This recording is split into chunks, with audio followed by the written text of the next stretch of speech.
우리 주는 위대하며 능력이 많으시도다. 그의 지혜 무궁하며 인자는 영원하도다. 상한 자를 고치시며 우리의 상처를 삼으시도다. 별들의 수를 세시며 이름을 붙이셨도다. 그가 구름으로 하늘을 덮으시며 땅을 위하여 비준비하신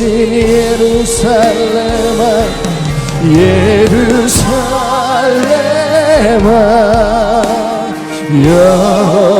여호와를 찬송할지어다. 내 하나님을 감사함으로 그 앞에 나가며 주 임재 앞에 경배. 우리 주는 위대하며 우리 주는 위대하며 능력이 많으시도다. 그의 지혜 무궁하며 인자는 영원하도. 상한 자를 고치시며 상한 자를 고치시며 상처를 삼으시도다. 별들의 수를 세시며 이름을 붙이셨도다. 그가 구름으로 하늘을 덮으시며 땅을 위하여 비준비하시니 그가 구름으로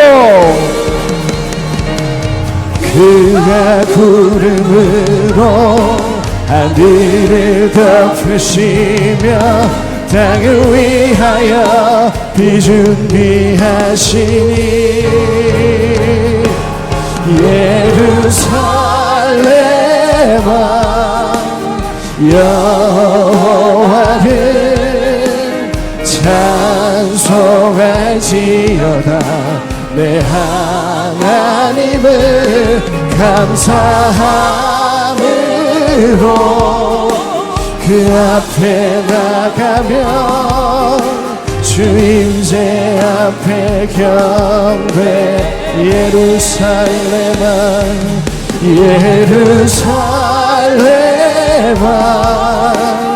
여호와를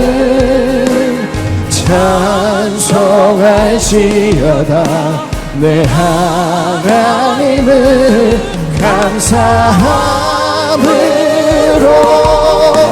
그 앞에 나가며 주 임재 앞에 경배. 우리 이 시간 하나님을 맞을 우리의 심령이 준비되게 해달라고 이 시간 성령님께 의지하며 예배를 위하여 우리 자신의 신앙을 위하여 이 시간 주님 찾고 기도하겠습니다. 주여 아버지 하나님, 이 시간도 성령을 통하여 하나님의 자녀들 버려두지 아니하시고 불러주시고 말씀 먹여주시니 감사합니다. 이 시간 예루살렘을 부르며 하나님을 경배하는 우리의 부족한 찬양처럼 아버지 하나님을 바라보게 하여 주시고, 절망 속에 아버지 하나님 낙심 속에 있는 하나님의 자녀들 말씀으로 건져주시고 그대로 세워주시옵소서. 이 시간도 귀히 세우신 주의 종기에 하나님의 말씀을 주시고 그 말씀이 선포될 때에 우리의 마음속에 보이지 않는 것, 영원한 것을 사모하며 주님 앞에 일어날 수 있도록 함께하여 주시고 인도하여 주시옵소서.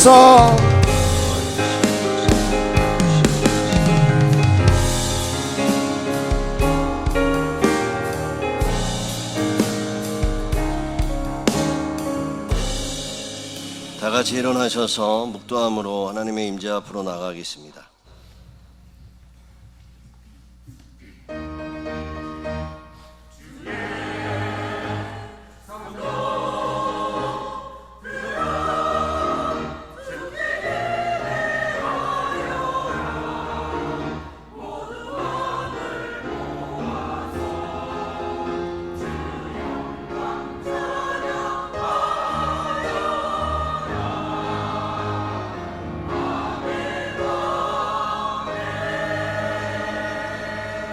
온 땅이여 여호와께 즐거운 찬송을 부를지어다. 기쁨으로 여호와를 섬기며 노래하면서 그의 앞에 나아갈지어다. 아멘. 이 시간 우리의 눈이 세상이 아니라 하나님을 향하게 하시고 우리의 마음이 염려가 아니라 말씀 앞에 나오게 하시니 감사합니다. 분주한 생각은 잠잠하게 하시고 굳어진 마음은 부드럽게 하시며 지친 영혼은 주의 임재 안에서 새 힘을 얻게 하여 주시옵소서. 이 예배 가운데 하나님을 더욱 선명하게 알게 하시고 우리의 생각과 삶이 주님의 뜻에 맞게 새로워질 수 있도록 도와주시고 인도하여 주시옵소서. 입술의 찬양만이 아니라 중심의 예배를 드리게 하시고 예배를 마치고 돌아갈 때에는 주님의 사람답게 하나님의 사람답게 살아가게 하여 주옵소서. 예수 그리스도의 이름으로 간절히 기원하옵나이다. 아멘. 다 같이 찬송가 19장 찬양하시겠습니다.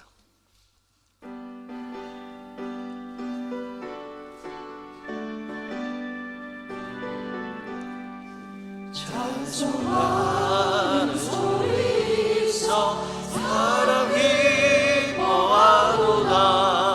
하늘 아버지의 이름 거룩거룩하도다. 세상 사람 찬양하자. 거룩하신 하나님께 할렐루야 할렐루야 할렐루야 아멘. 하나님의 나라 권세 영원토록 있도다. 하나님의 영광 나라 거룩거룩하도다. 하늘 보좌 계신 주님 세상 주가 나시도다. 할렐루야 할렐루야 할렐루야 아멘. 하나님의 크신 섭리 그 끝대로 되도다. 우리 아버지의 뜻은 거룩거룩하도다. 주여 속히 임하셔서 기쁜 날을 주옵소서.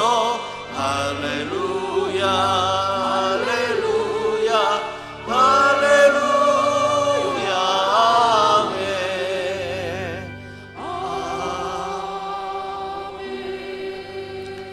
사도신경으로 신앙 고백하시겠습니다. 나는 전능하신 아버지 하나님 천재 창조주를 믿습니다. 나는 그의 유일하신 아들 우리 주 예수 그리스도를 믿습니다. 그는 성령으로 잉태되어 동정녀 마리아에게서 빌라도에게 고난을 받아 십자가에 못 박혀 죽으시고 장사된 지 사흘 만에 죽은 자 가운데서 다시 살아나셨으며 하늘에 오르시어 전능하신 하나님 우편에 앉아 계시다가 거기로부터 살아있는 자와 죽은 자를 심판하러 오십니다. 나는 성령을 믿으며 거룩한 공교회와 성도의 교제와 죄를 용서하는 것과 몸의 부활과 영생을 믿습니다. 아멘. 다 같이 자리에 앉으셔서 찬양하겠습니다.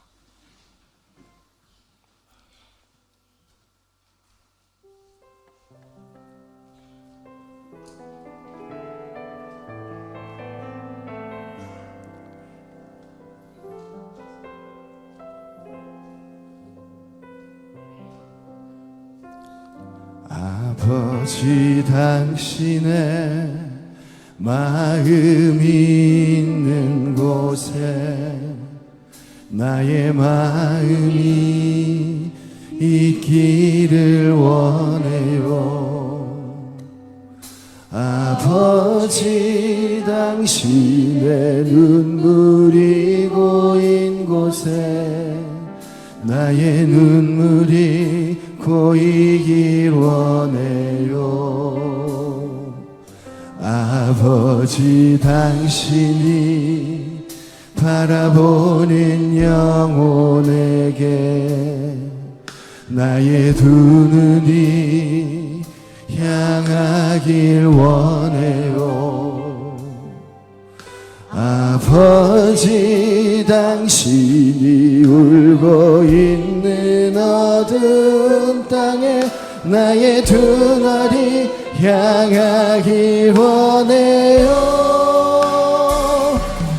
나의 마음이 아버지의 마음 알아. 내 모든 뜻 아버지의 뜻이 될 수 있기를. 나의 온 몸이 아버지의 마음 알아. 내 모든 삶 당신의 삶 되기를.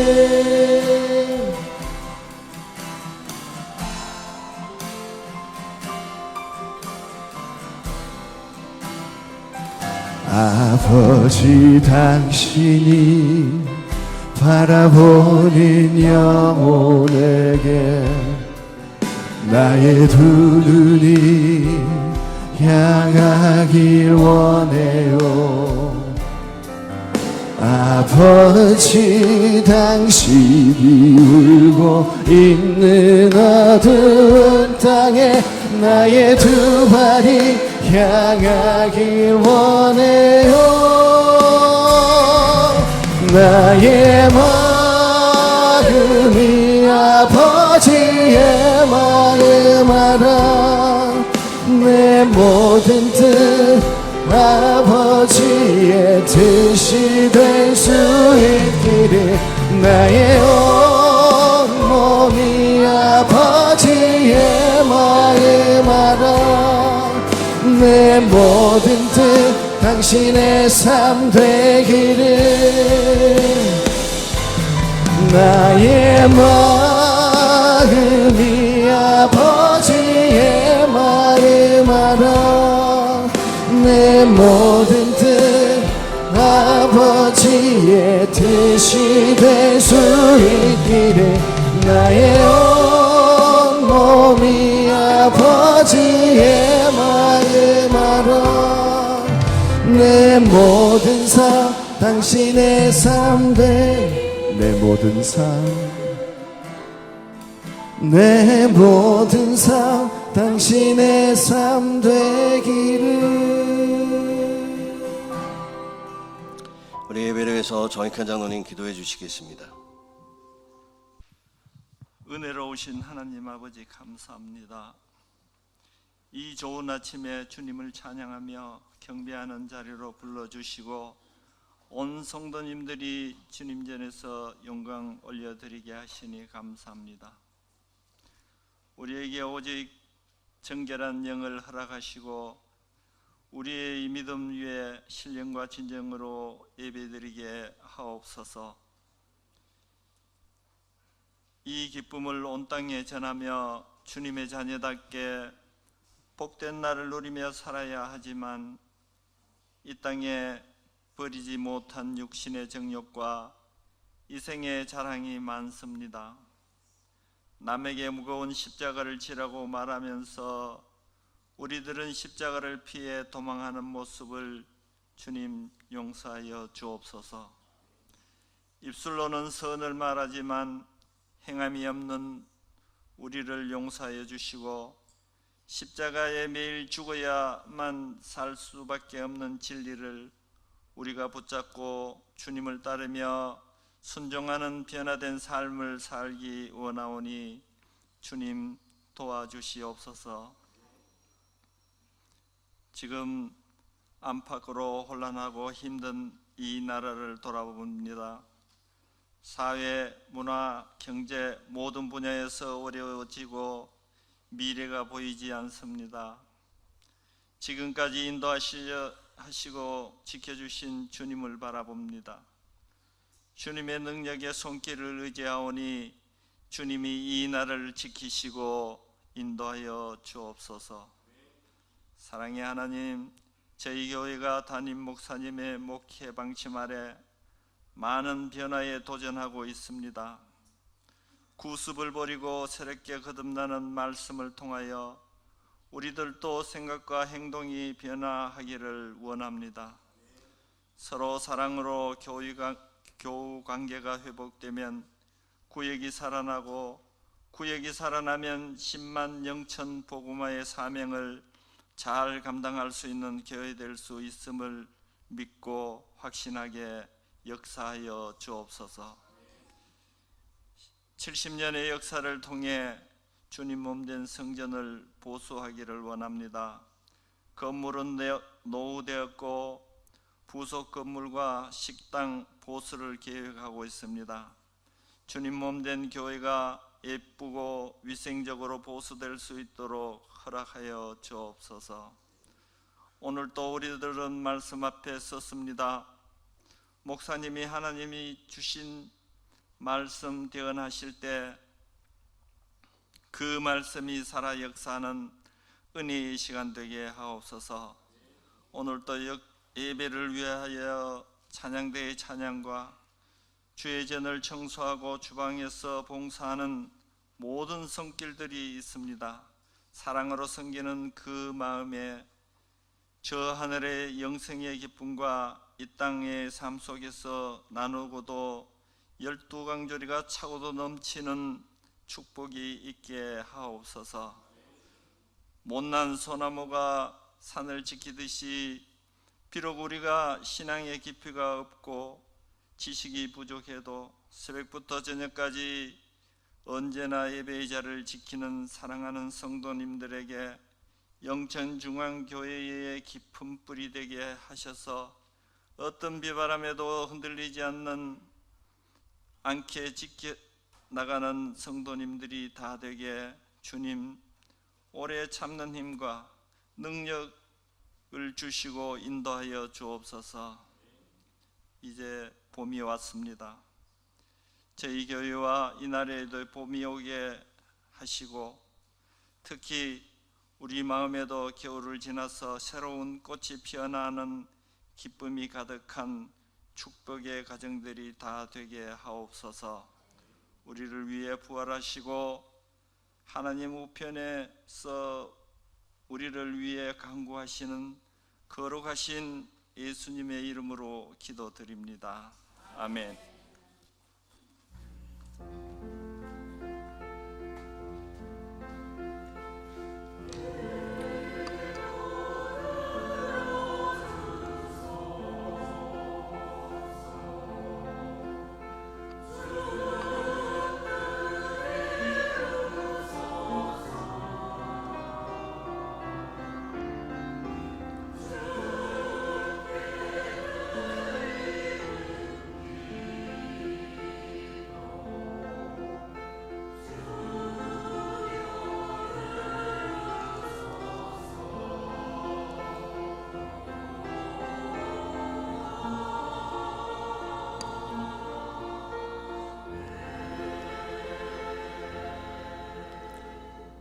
오늘 우리에게 주신 말씀은 베드로전서 2장 21절 말씀입니다.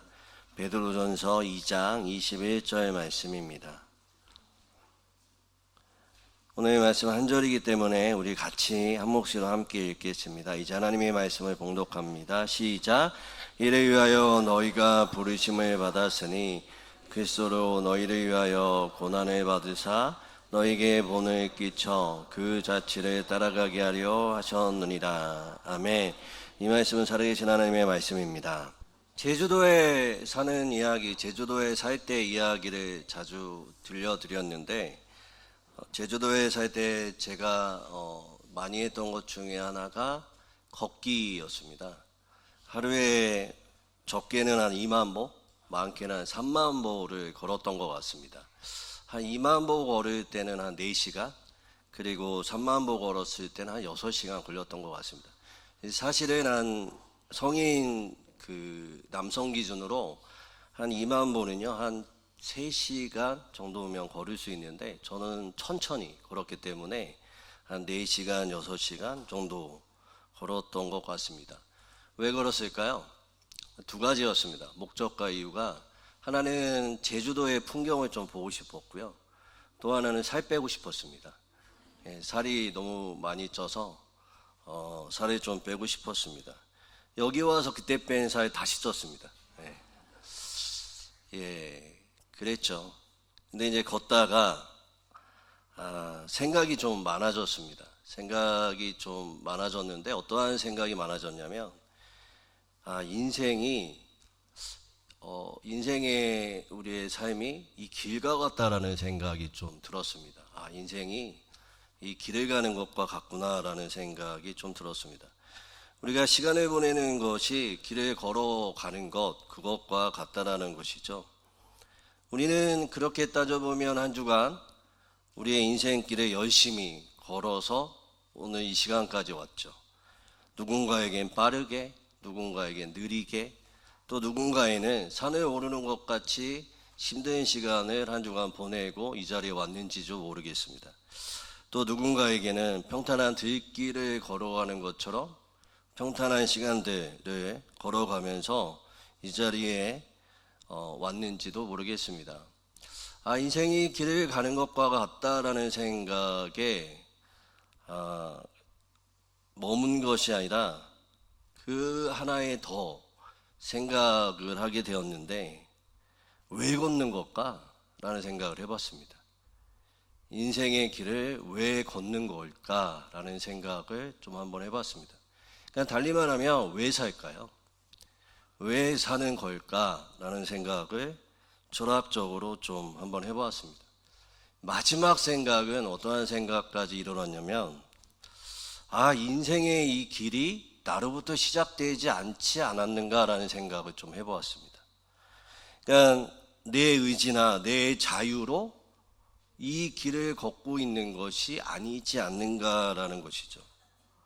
그러니까 인간은 먼저 존재가 시작된 것이 나의 의지와 자유가 아니라 어떤 존재로부터 받은 것이 아닐까, 먼저 주어진 것이 아닐까, 불림을 받은 게 아닐까라는 생각을 해보았습니다. 그렇게 생각해 보니까 인간의 시작은 나로부터가 아니더라고요. 우리는 태어날 시간, 또 부모, 나의 기질조차도 나의 자유의 선택이 아니죠. 우리는 어느 날 갑자기 이 삶이라는, 인생의 길이라는 길 앞에 덩그러니 던져져 있지 않는가라는 생각을 해보았습니다. 원하에서 걷는 것도 아니라, 내가 먼저 시작한 길도 아니라, 어찌 보면 목적과 이유 없이 마냥 걷고 열심히 살아가지 않는가라는 생각을 해보았습니다. 그래서 우리는 늘 불안과 염려와 두려움에 있지 않는가 생각도 해보았습니다. 내가 왜 이 길을 걷고 있는가? 이 끝에 무엇이 있는가? 목적지도 모른 채 마냥 열심히 걷고 잘 걷고 걸을 때에 평탄한 길이 있으면 우리가 인생의 성공, 이 길을 잘 완주했다라고 생각할 때가 너무나 많이 있지 않은가 또 생각해 보았습니다. 그러나 우리가 살아봐서 압니다. 열심히 최선을 다해서 묵묵히 하루하루 이 길을 걸어보고, 때로는 삶의 의미를 부여하고 또 부단히도 노력해서 돈과 명예와 혹 타인의 인정을 받아도 무엇인가 우리 가운데 채워지지 않는 삶의 목적과 삶의 이유를 알지 못해서 고단한 삶을 살고 있는 우리의 모습을 발견할 때가 너무나 많이 있죠. 그러나 성경은 우리에게 이 목적과 이유를 제시하죠. 우리가 지난주에 살펴봤던 것처럼 하나님의 형상으로 인간을 만들고 또한 하나님의 형상을 닮아가라고 우리 가운데 삶의 이생의 길을 우리에게 주셨다라고 말씀을 드렸습니다.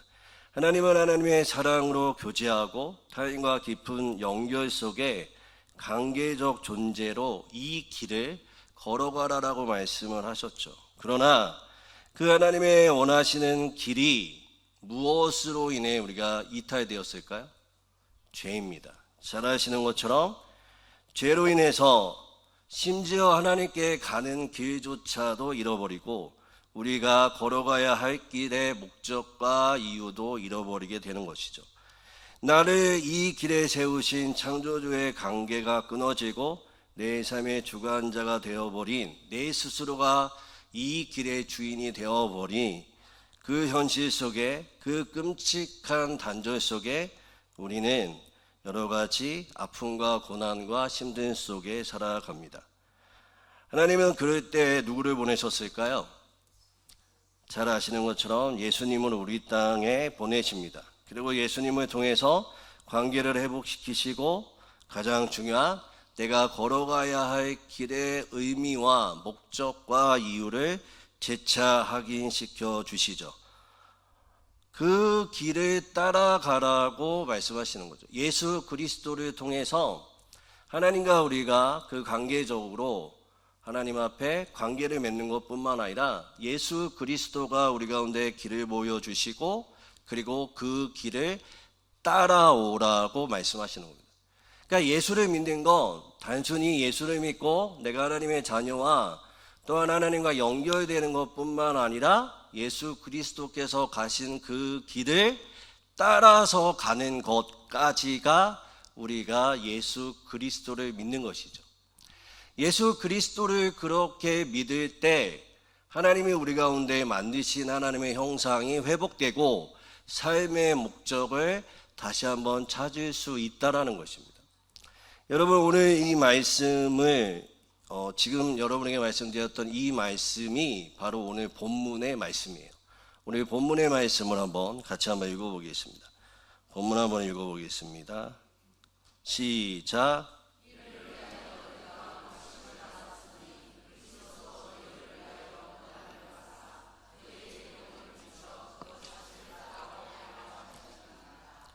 그렇죠. 뭐라고 말씀하시냐면 너희에게 본을 끼쳐 그 자취를 따르게 하려 하셨느니라 라고 얘기하죠.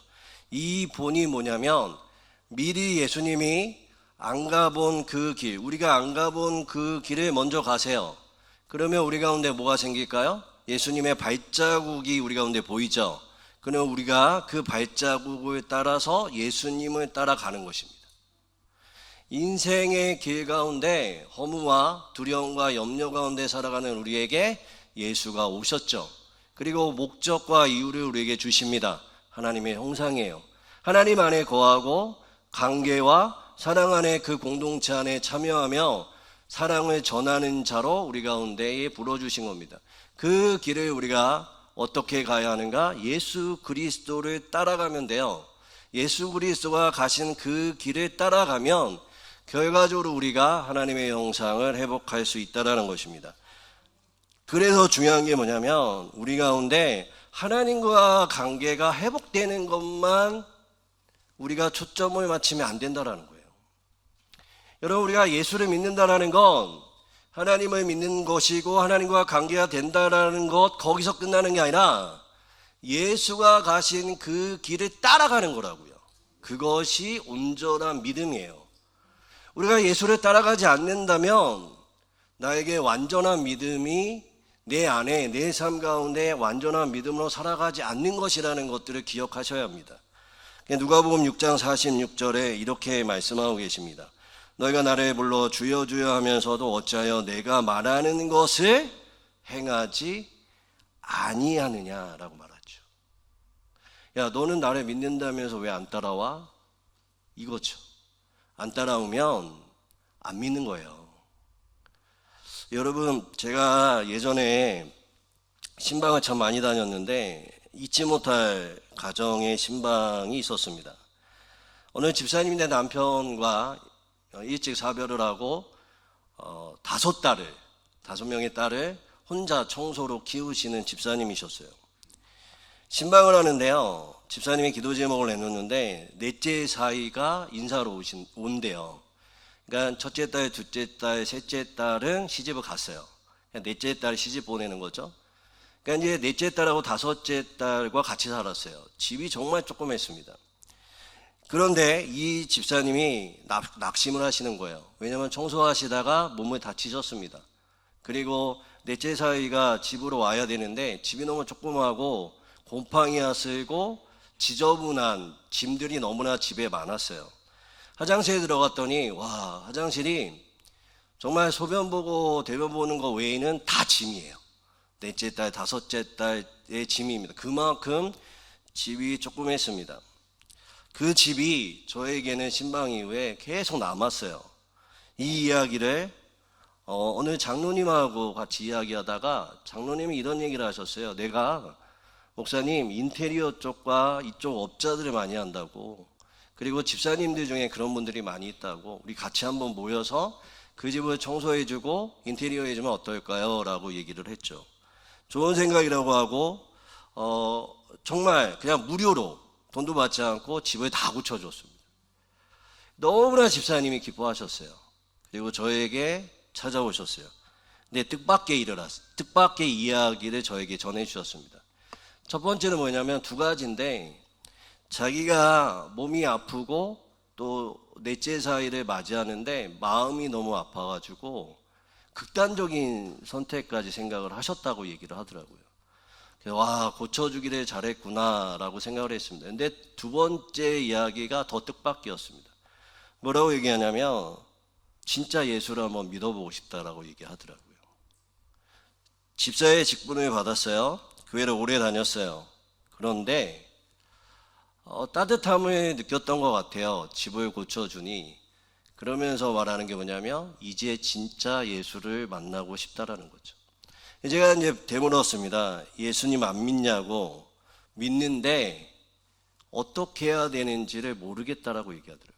그리고 그분과 성경 공부를 하고 그분과 함께 이야기도 나누면서 이분이 진짜 예수를 모른다라는 생각이 들었습니다. 여러분, 놀라운 것은요, 이분만 이렇지 않습니다. 제가 사역을 하면서 비슷한 일들을 반복해서 경험합니다. 어떤 권사님은 성경 통독을 하다가 말씀을 배우다가 이 말씀이 진짜 하나님의 말씀이었네요 라고 고백을 하더라고요.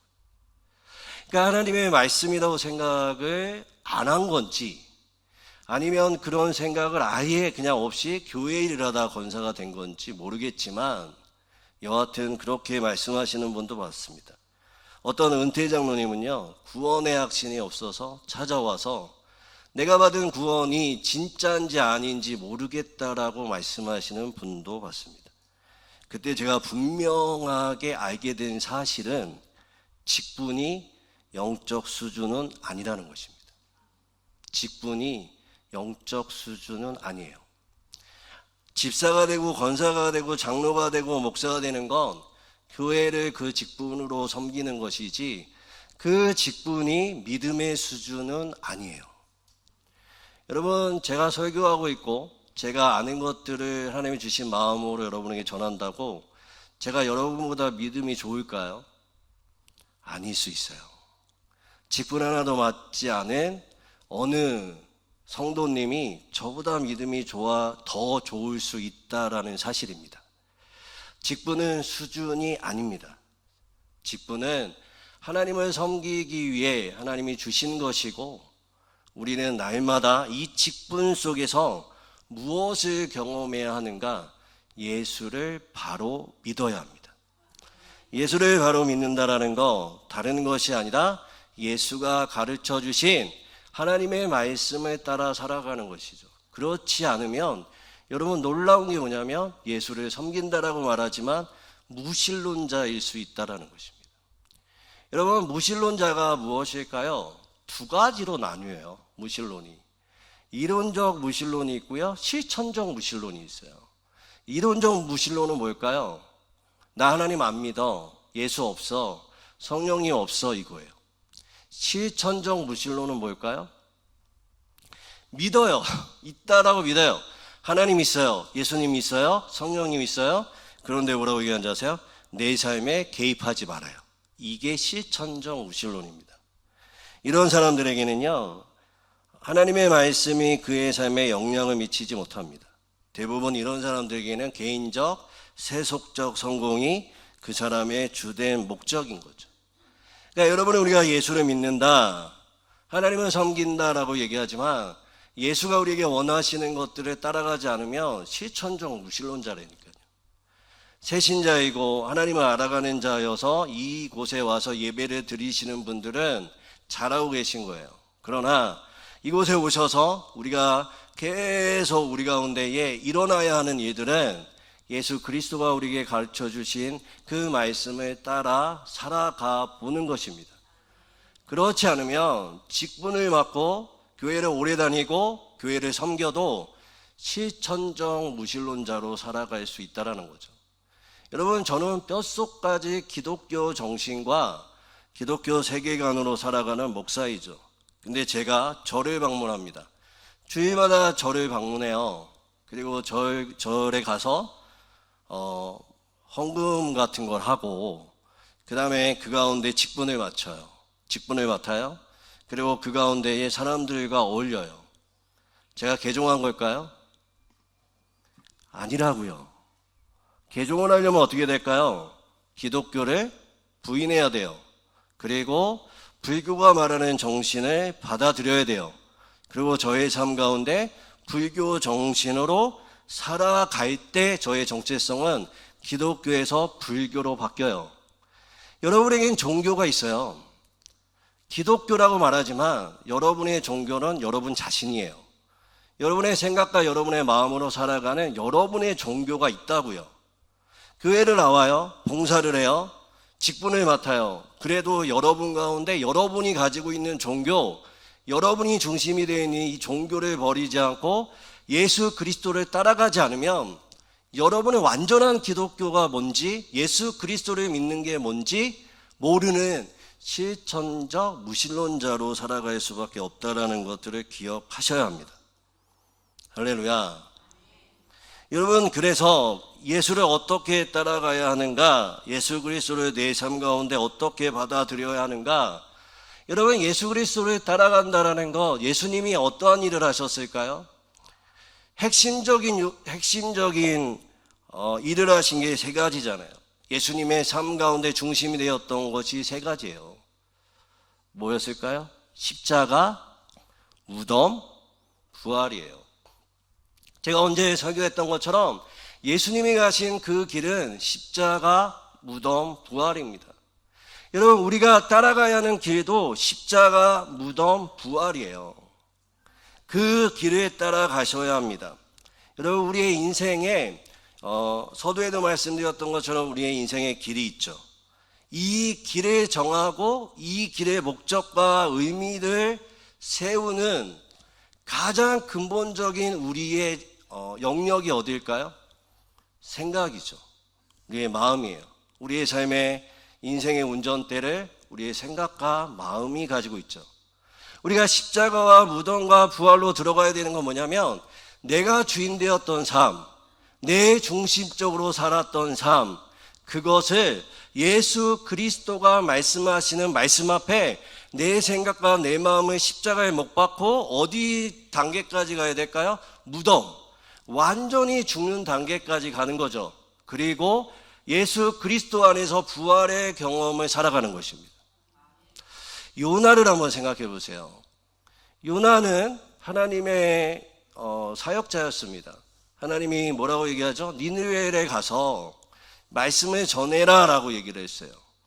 그런데 요나는 이 느느웨가 멸망해야 되는 곳이지 이곳이 하나님의 뜻 가운데 다시 한번 번성하는 것을 원하지 않았어요. 자기의 뜻과 자기의 마음이 있었죠. 하나님의 일꾼임에도 불구하고 자신의 생각과 마음이 있었어요. 그런데 그가 간다라고 얘기하면서 하나님의 뜻에 반대에 대해서 어떻게 될까요? 다른 곳을 향해 갑니다. 그러다가 무엇을 만나죠? 폭풍을 만나죠. 그게 십자가예요. 그리고 어디로 들어갈까요? 고래 뱃속에 들어가죠. 이게 무덤이에요. 자기의 생각이 죽는 시간이에요. 고래 뱃속에서 나왔을 때 어떻게 됐죠? 부활이에요. 그리고 어디로 갈까요? 하나님의 말씀이 있는 곳으로 향하죠. 여러분, 우리도 마찬가지라고요. 예수를 믿는다고 하지만 예수가 원하는 길이 있어요. 말씀이 있어요. 그러면 내 생각이 있잖아요. 이 생각이 십자가와 무덤과 부활의 시간들을 경험하셔야 된다고요. 나는 이렇게 생각하는데 하나님 어떻게 생각하세요? 나는 이렇게 하고 싶은데 하나님은 어떻게 하고 싶어요? 하나님 나 이 방향으로 가고 싶은데 하나님은 어떻게 하고 싶어요? 하나님 나 이렇게 살고 싶은데 하나님은 어떻게 생각하세요? 하나님 내가 가지고 있는 재물, 내가 만나는 관계, 내가 만나는 사업, 이 모든 것 하나님 어떻게 생각하세요? 설교 가운데 말씀을 읽는 중에, 말씀을 나누는 중에 하나님의 그 말씀 속에 나에게 주시는 말씀들이 있다고요. 그러면 이 말씀이 내 생각과 내 마음과 부딪히잖아요. 부딪혀요. 우리가 어떻게 될까요? 이 말씀을 가지고 십자가를 지어야죠. 하고 싶지 않아요. 그렇게 가고 싶지 않아요. 그렇게 원하지 않아요. 그럼에도 불구하고 하나님이 가라고 하는 곳에 가보는 거죠.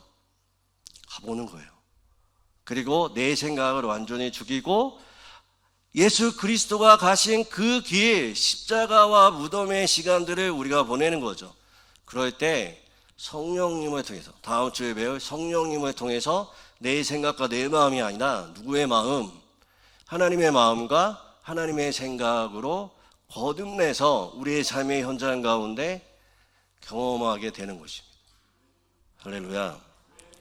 제가 이 얘기는 안 하려고 했는데 너무 오늘 심각하게 설교를 하는 것 같아서. 제가 신학교 다닐 때 진짜 싫어했던 형이 하나 있었습니다. 정말 싫어했어요. 왜 싫어했는지는 말씀드릴 수가 없습니다. 여러 가지 그분이 저한테 안 좋은 일을 많이 했죠. 제가 어느 날 기도하는데 하나님이 이 형에 대해서 어떻게 생각하세요? 라고 물어봤어요. 하나님이 말씀 속에 사랑하는 마음을, 사랑하라 라는 마음을 주셨어요. 사랑할 수 있었을까요? 없었을까요? 새벽에 기도하는데 하나님 나 못해요. 내가 어떻게 그 형을 사랑해? 아시잖아요. 저한테 뺏어간 게 얼마나 많은데. 여러 가지 이제 안 좋은 일들이 있었으니까요. 근데 예배를 드릴 때마다, 말씀을 볼 때마다 사랑하는 마음을 주죠. 사랑하라, 사랑하라. 그게 저에겐 십자가였어요. 안 돼요, 어려워요, 힘들어요. 근데 어느 날 저에게 큰 은혜를 경험합니다. 어떤 경험을 하냐면 제가 등록금이 사실은 좀 없어가지고 밀리고 1차, 2차, 3차까지 그 등록금을 낼 수 없는 상황이었어요. 그런데 어느 교회 장로님이 이 등록금을 내주셨어요. 저는 아직도 그분이 누군지 모릅니다. 교무처에서 와가지고 행정실에서 오라고 해서 갔더니 그분이 누군지는 말씀 안 해주시고 다 해결되었다라고 말씀을 해주셨어요.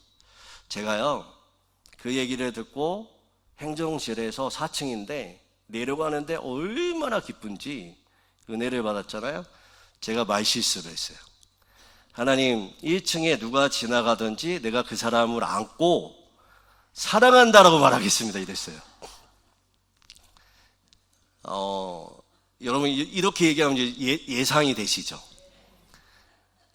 1층에 신나서 막 내려가는데 제가 싫어하는 그 형이 딱 지나가는 거예요. 야, 이게 무슨 운명의 장난이에요. 근데 이미 저의 마음은 은혜로 가득 찼죠. 저의 발걸음은 뛰었죠. 이 속도가 붙으니까 그 형한테 가가지고 저도 모르게 안아버렸어요. 그리고 제가 뭐라고 했냐면 형 사랑해 그랬어요. 그리고 제가 해놓고 움찔했어요. 근데 놀라운 게 이 형도 저를 싫어하는 걸 알거든요. 근데 갑자기 이렇게 얘기하더라. 머뭇거리더니 그래 선찬아 나도 너 사랑해 이렇게 얘기했어요. 근데 놀라운 게 뭔지 아세요? 그 순간에 미움이 사라졌어요. 그 시간에 부활을 경험했어요. 그 시간에 하나님의 사랑을 경험했어요. 지금까지도 연락합니다.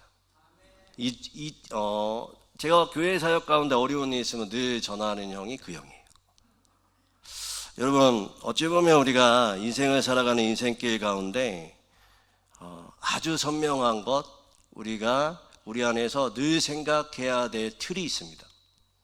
설교 가운데 여러분 가운데 여러 가지 신앙인으로서 살아가는 세부적인 것들을 가르쳐 드리지만 여러분의 머릿속에 큰 틀로 자리 잡고 있어야 하는 게 지난주와 이번 주와 다음 주의 설교예요.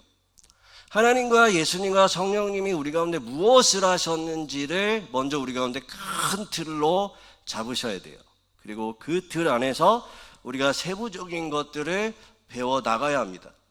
그래서 첫 번째 하나님이 우리 가운데 해주신 것, 큰 틀, 하나님의 사랑 안에 그 공동체 안에 우리를 불러주셨다. 그리고 그 사랑을 참여하고 사랑을 전하는 자로 우리를 불러주셨다라는 것들을 여러분이 늘 기억하셔야 됩니다. 그런데 무엇이 들어와서?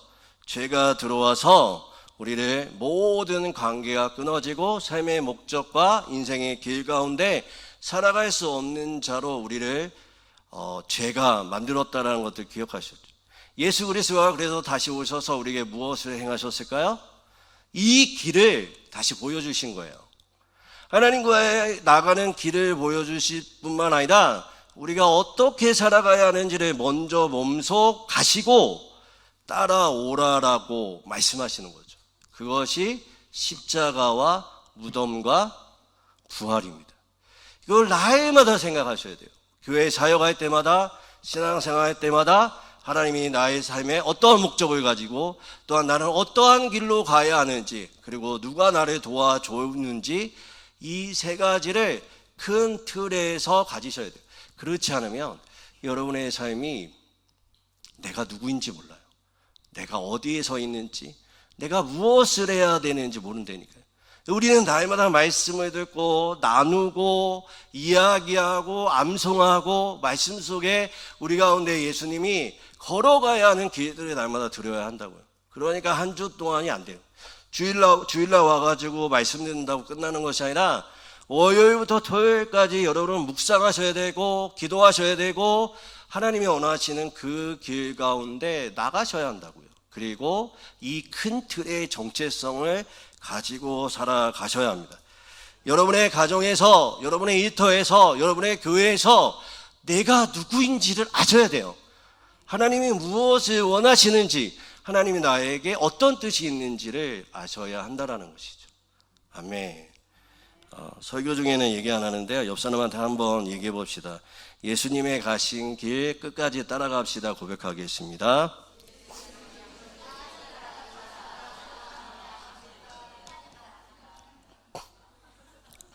제가 제주도에 살다가 대구로 이제 이사를 왔는데, 그리고 이사 오고 얼마 안 돼서 선거철이었어요. 선거일이 되자 저희 가족이 대구를 한번 구경하자. 대구가 어떻게 생겼는지 보고 싶다. 그래서 이제 투표를 하고 대구를 갔습니다. 도시, 대구에서 제일 유명하다는 데를 막 다녔어요. 서문시장도 가보고, 하여튼 되게 사람들이 많이 모이는 곳, 그리고 유명하다는 데는 많이 가봤습니다. 그런데 신기한 일이 일어난 게 뭐냐면 대구 사람들이 저를 봐요. 이렇게 시끔시끔 쳐다보다가 뚫어지게 보고, 그 다음에 막 대놓고 보고, 왜 이러지? 라는 생각을 좀 해봤습니다. 왜 이 대구 사람들이 나를 보지? 라는 생각을 좀 한 적이 있었는데, 속으로 이런 생각을 했어요. 아, 내 스타일이 여기서 먹여주는구나. 아, 내 스타일이, 아니, 더 솔직히 말하면, 아, 내 얼굴이 먹히나? 이런 생각도 좀 했는데, 그리고 이제 지하철 화장실에 갔는데, 이유를 알았어요. 제가 착각인 걸 알았습니다. 제 스타일과 제 얼굴이 아니라 제 옷이었어요. 제가 어떤 옷을 입었었냐면 파란색인데 어떤 파란색이냐면 그 선거철에 선거하는 분들이 입는 옷 있잖아요. 딱 그렇게 생겼어요. 그러니까 대구가 어떤 땅이죠? 그러니까 땅인데 이제 인식을 못한 거죠. 그래서 제가 화장실에 나와서 사실은 이제 아내한테 가서 야, 사람들이 나를 봐. 내 얼굴이 먹어주는 얼굴인가 봐. 내 스타일이 먹히는가 보다 라고 생각했는데 화장실 갔다 온 다음에 아내한테 말했어요. 나 알았다. 내 옷 봐봐. 제가 그 옷 갖고 오려고 했거든요. 근데 찾아봐도 없어가지고 갖고 왔는데 다음에 한번 찾으면 보여드릴게요.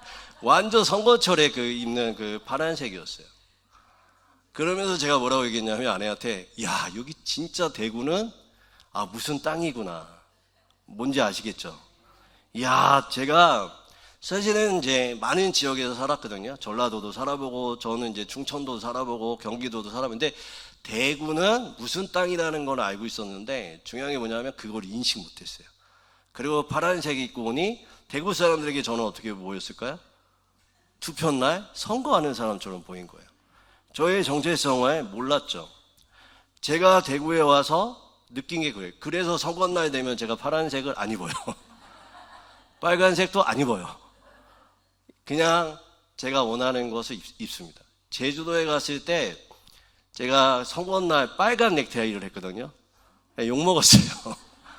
야, 너 빨간당이냐? 라고 얘기를 하시더라고요. 전혀 그런 인식을 안 했죠. 그런데 선거날 되니까 그렇게 오해를 사거나 그렇게 이야기를 하더라고요. 여러분, 우리가 세상을 살아갈 때도 마찬가지입니다. 우리는 누구의 색깔로 살아가야 될 것인가? 나는 어떠한 생각으로 살아갈 것인가? 나는 누구로 살아갈 것인가를 정확하게 아셔야 돼요. 그렇지 않으면 여러분, 우리는 어떤 게 진짜인지 어떤 게 가짜인지 모르고 살아갈 때가 너무나 많습니다. 여러분, 예수님을 생각하시면 하나님 안에서 우리가 십자가로 하나님의 자녀가 되었다, 이것만 생각하시면 안 되고 오늘부터 어떤 생각을 하셔야 되냐면 내가 예수를 따라가는 게 믿는 거구나 라는 생각을 하셔야 돼요. 따라가는 게 무엇인가? 내 생각과 내 마음을 주장하는 게 아니에요. 나를 드러내는 것이 아니라, 내 존재를 드러내는 것이 아니라, 증명하는 것이 아니라 예수의 말씀이 내 삶을 통해서 증명되어져야 하는 삶임을 꼭 기억하시는 우리 귀한 성도님들 되시기를 주님의 이름으로 축원드립니다. 우리 같이 기도하겠습니다. 기도하실 때 하나님의 형상으로 우리를 지으셨는데 이제는 우리가 그 아들의 형상, 그리스도의 형상을 닮아가는 우리의 삶 되게 하여 주시옵소서. 그리스도의 형상이 회복되어질 때 우리 가운데 하나님의 형상이 온전하게 우리의 삶 가운데 이루어질 수 있게 해달라고 주여 한번 외치고 하나님 앞에 기도 나가시겠습니다. 기도합니다. 주여. 하나님 감사합니다. 오늘도 우리 가운데 말씀하시니 감사합니다.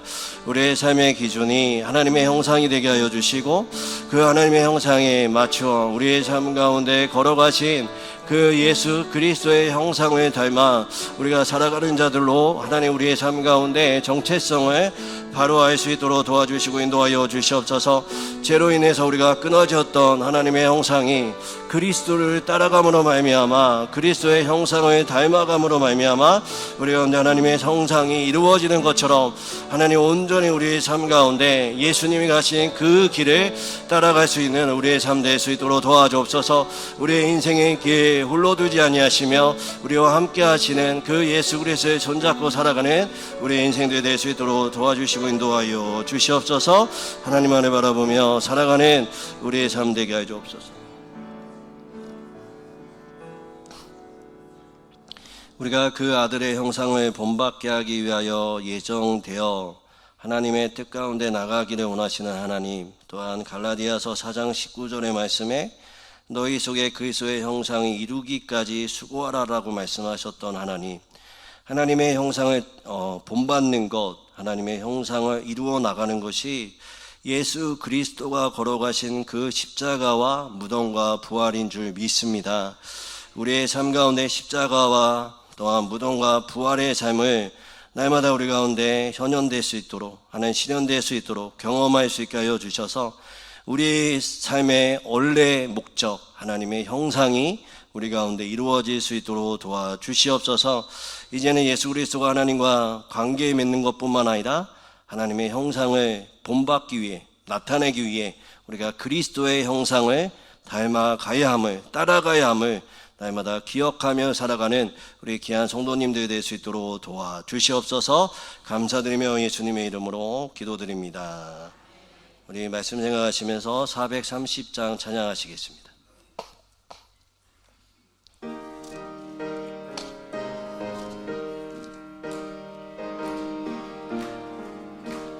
주와 같이 길 가는 것 즐거운 일 아닌가.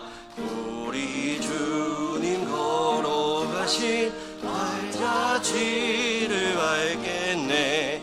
한 걸음 한 걸음 주 예수와 함께 날마다 날마다 우리 걸어가리. 어린아이 같은 우리 미련하고 약하나 주의 손에 이끌려 생명길로 가겠네. 한 걸음 한 걸음 주 예수와 함께 날마다 날마다 우리 걸어가리. 꽃이 피는 들판이나 험한 골짜기라도 주가 인도하는 대로 주와 같이 가겠네. 한 걸음 한 걸음 주 예수와 함께 날마다 날마다 우리 걸어가리. 옛 선지자의 녹같이 우리들도 천국에 들려 올라갈 때까지 주와 같이 걷겠네. 한 걸음 한 걸음 주 예수와 함께 날마다 날마다 우리 걸어가리. 하나님 감사합니다. 한 주간의 삶의 현장에서 저희를 지켜주시고 주님 앞에 귀한 예물을 드리게 하시니 감사합니다. 오늘 말씀처럼 우리가 예수 그리스도를 따라가며 예수 그리스도의 통치를 받으며 예수 그리스도가 원하는 삶 살기 위해서 하나님 우리의 삶이 당신이 주인이심을 고백하는 마음으로 하나님 앞에 예물 드리오니 받아주시고 우리의 시간과 우리의 삶의 모든 현장 가운데 하나님의 일하심과 역사하심을 경험하는 우리의 삶 되게 하여 주시옵소서. 특별히 귀한 봉사자들을 기억하여 주시고 그들의 모든 봉사가 온전히 하나님 그들의 삶 가운데 하나님의 복과 인생의 가장 큰 자랑이 될 수 있도록 은혜 위에 은혜를 더하여 주시옵소서. 특별히 질병과 고통에 또 삶의 무게로 힘겨워하는 성도들을 하나님 이 시간에 긍휼히 여겨주시되 특별히 머리부터 발끝까지 주의 보혈로 덮으시고 모든 질병은 떠나가게 하여 주시고 삶의 고통의 무게들이 하나님 다시 한번 가벼워질 수 있게 하여 주시며 온전히 하나님 앞에 삶의 목적과 의미를 찾는 귀한 성도들이 될 수 있도록 은혜 위에 은혜를 더하여 주시옵소서. 감사드리며 예수님의 이름으로 기도드립니다. 교회 소식 알려드리겠습니다. 오늘 국민의힘 시의원 후보 조현우 후보님이 오늘 예배에 참석해 주셨습니다. 우리 같이 격려의 일어나서 인사하실 때 격려의 박수 해드리겠습니다.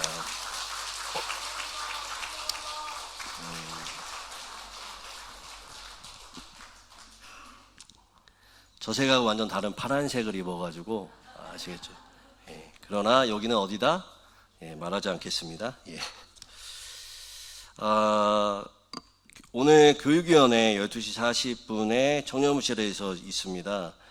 해당되시는 분들 꼭 기억해 주시면 감사하겠고요. 구역장 세미나가 오늘 찬양 예배 후에 있습니다. 구역장님들 또 건설랜드 기억해 주시고 함께 참석해 주시면 감사하겠습니다. 우리 박용호 집사님 딸 결혼 감사로 오늘 떡을 제공합니다. 어제 결혼식 참석했는데 귀한 가정 가운데 예배로 예식을 올려드리더라고요. 그래서 저 의미 있다라고 생각이 들었고요. 저희가 다음에 한번 제가 이 결혼에 대해서 같이 말씀을 통해서 좀 나누었으면 좋겠습니다. 그래서 우리가 예식도 하나님 안에서 어떻게 이루어져야 하는지 좀 한번 기억하시고 생각하시고, 또 믿지 않는 가정들이 있기 때문에 그 예식으로, 결혼 예식을 예배식으로 할 수는 없지만 한번 우리가 꼭 기억하셔야 되는 게 뭐냐면, 하나님이 우리를 창조하시고 공동체 안에 아름다운 가정은 정말 그 공동체를 반영하는 시간이에요. 하나님의 사랑을 경험하는 시간입니다. 그래서 꼭 예식을 하실 때 목회자나 아니면 꼭 기도를 받는 시간이라도 좀 가져왔으면 좀 좋겠습니다. 예식을 예배나 아니면 여러분이 여러 사정 가운데 여러분 자체로 할 수는 있지만, 우리가 하나님 앞에 이 결혼이 하나님 안에 축복된 시간임을 꼭 기억하시고 기도를 받거나 아니면 그 가운데 기억해서 따로 예배를 드리거나 그렇게 진행이 좀 되었으면 좋겠습니다. 임시당회가 오늘 구역장 세미나 이후에 있습니다. 4시쯤 될 것 같은데 우리 장로님들 기억하시고 참석해 주시면 감사하겠습니다. 예, 우리 이 시간에는 행복선언 하겠습니다. 저를 따라서 같이 해주시면 감사하겠습니다. 예수님 안에서 나는 잘되고 있습니다. 예수님 안에서 나는 잘되고 있습니다. 예수님 안에서 우리 가정은 잘되고 있습니다. 예수님 안에서 우리 가정은 잘되고 있습니다. 예수님 안에서 우리 교회는 잘되고 있습니다. 예수님 안에서 우리 교회는 잘되고 있습니다. 우리 옆에 분 3명 이상 우리 한번 고백하겠습니다. 집사님, 권사님, 장로님 잘되고 있습니다. 한번 고백하겠습니다.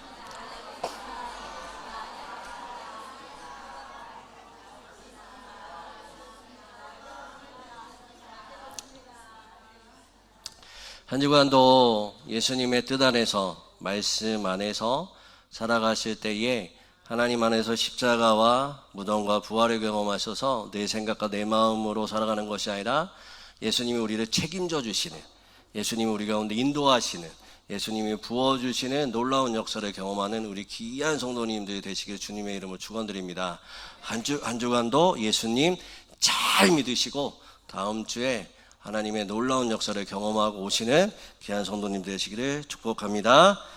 기도하겠습니다. 지금은 주 예수 그리스도의 은혜와 하나님의 사랑과 성령의 교통하심이 예수님의 형상을 회복하고 진정한 하나님의 사람으로 살아가기를 소망하는 모든 성도들 삶 위에, 그들의 가정과 일터와 영천 중앙교회 위에 이제로부터 영원토록 함께 하시기를 간절히 축원드립니다. 아멘.